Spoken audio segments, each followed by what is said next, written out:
Hey guys, I wanted to give you my thoughts on what I see happening with the stock market here moving forward. And these are just my beliefs. They could be wrong, but I'll explain, where I'm coming from. So first off, getting into tomorrow, so we know the Fed meeting is tomorrow. As long as they cut rates, okay, which it's expected, right? That's priced in. So remember, if there is no cut, if they pause, that is going to be a big surprise and stocks will sell off. Okay, so know that right away. If you're short-term trading, you hear no cut, get out of the way. All right.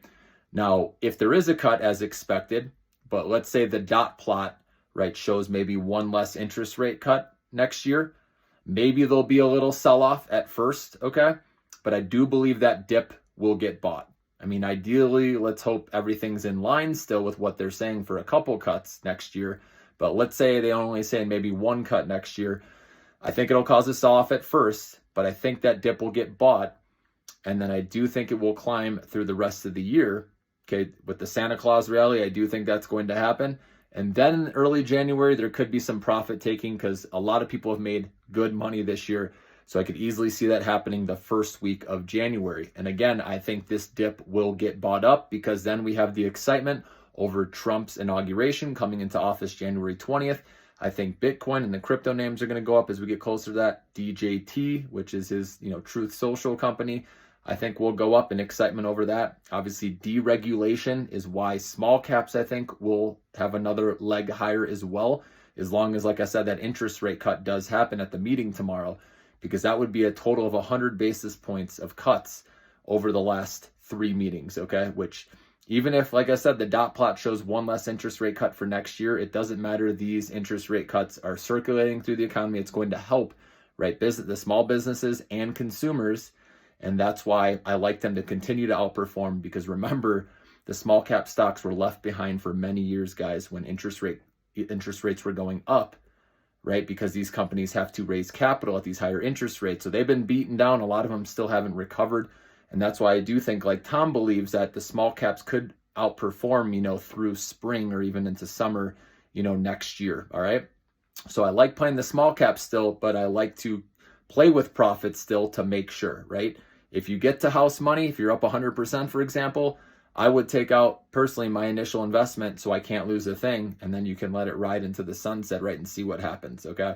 And I do want to make sure you guys are putting some money into the higher quality names, because there's a lot of, I'm not talking about the small cap stocks that are burning so much cash. They have no profitability in sight. Those are the ones that can still burn you even in this environment, guys. That's why I put together with, the Millionaire Maker portfolio where I have some small caps in there. I have the specific small cap stock portfolio.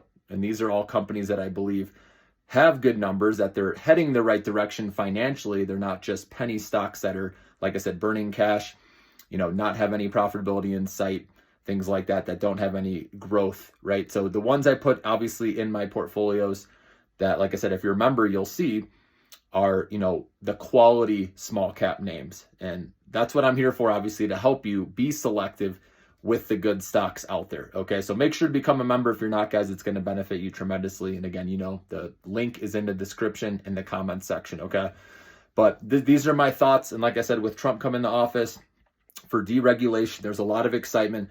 Then once we actually get into things and Trump starts doing his thing, if he starts talking about tariffs and scaring investors more, especially the big money, the billionaires out there that have a lot of money and, have exposure to these companies that do business overseas, right? Those are the ones that could be, there's a lot of uncertainty if Trump's like making enemies, right, with other countries or trying to slap tariffs on other places, right? So hopefully he plays nice and is just using tariffs as a negotiating tool. And hopefully his people that he put in those different positions in the government will make sure, that he's not going too crazy with the tariffs. Okay. So overall, we'll see what Trump actually does. That's where maybe we could catch some more dips depending on what he puts in the law and what he talks about once he's actually in office. But I could see the excitement building up to him coming to office, where the stock market, like I said, will bounce even if there's some, profit taking in early January. So those are my thoughts here moving forward.